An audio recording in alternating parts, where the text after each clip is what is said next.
دوستو، اگر کوئی یہ چاہتا ہے کہ اسے ایمان کی لذت محسوس ہو، ایمان کی حلاوت، ایمان کی مٹھاس نصیب ہو، تو اس کا حضور صلی اللہ علیہ وسلم نے ایک آسان طریقہ بتایا ہے۔ وہ طریقہ یہ ہے، آپ نے فرمایا کہ اگر کسی کو کسی دوسرے سے محبت ہو تو وہ صرف اور صرف اللہ کی رضا کے لیے محبت کرے، اسے ایمان کی لذت محسوس ہو۔ اور ایک حدیث میں آپ نے فرمایا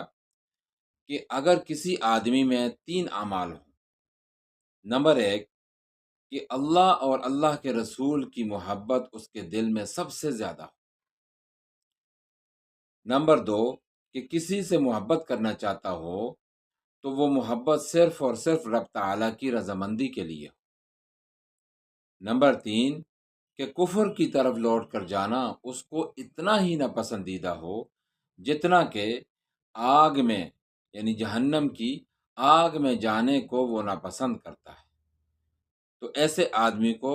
ایمان کی لذت، ایمان کی مٹھاس اور حلاوت نصیب ہوگی۔ اللہ رب العزت ہم سب کو ایمان کی لذت اور مٹھاس نصیب فرمائے، آمین۔